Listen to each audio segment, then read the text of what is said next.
Hey guys, I'm Brooke Benton. I'm the Executive Director of Healthy Living for the Village Dallas. And today I have Kate Shrosbree, and she's here to talk about running an ultra marathon. So like many of you, running has not always been Kate's jam, but she got into it. One thing led to another, and boom, eventually she's running an ultra marathon. So tell us a little bit about that sequence, Kate. So again, like Brooke said, I was never a runner. I replayed in my mind, I can't, I'm not. Until one day I was like, I can, I am. Yes. I got inspired to run when, back in 2009. I was never, growing up as a kid, I hated running the mile.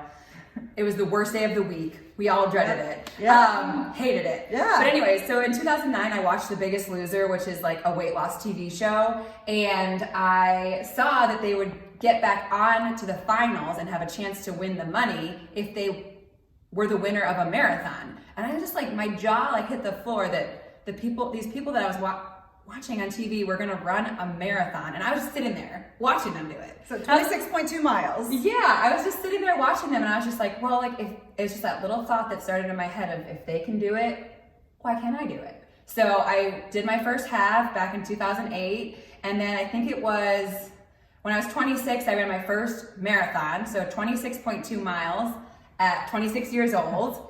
And then You're a numbers person. Yeah, I'm a numbers person. So then, this marathon happened. It's an ultra, anything over 26.2 miles. So 31, and I turn 31 next week. Oh, that's incredible. What's really awesome about Kate's story, if you're like me, you're always wondering, when is this run going to be over? I'm okay doing it, but when is it over? Not for Kate. During this ultra marathon, her favorite part was the last several miles. Yeah, the last 3 miles was when I just hit, oh my gosh, I just felt like I was just so happy. I was just so happy because I had been training basically my whole life to do this, even though I didn't know that it was something I was ever gonna do in my future. But I always pictured, what would that end feel like? What would it be like? How would I feel? What would it look like?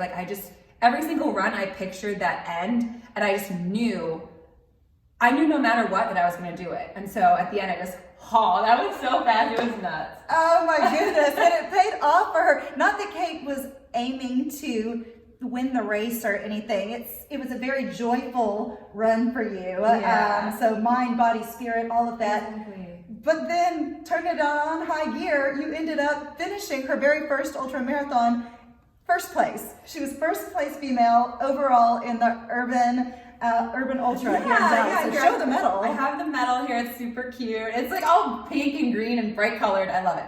But no, I was not expecting to be first at all. You had a very hard time telling where you were in the race or how many people were in your race because they started the ultra and the marathon at the same time and we went different directions. And at the very beginning, I could see kind of who was in front of me. But then you're kind of mixed all together because you're looping together. And then they add a half marathon at 2 o'clock and they had the 5K. So they're adding people. Yeah. So I had no idea. And then I typed in my, bib number and I was like, what in the world? What? Yeah, first place. So it was nuts. Totally nuts.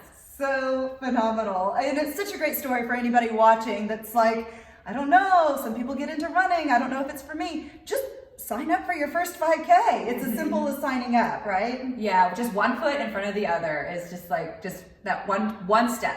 One sign up, one step, one run, one step at a time. That's so awesome. Well, thank you for being with us today, Kate. And we hope you've inspired lots of our listeners to get off that sofa and get running.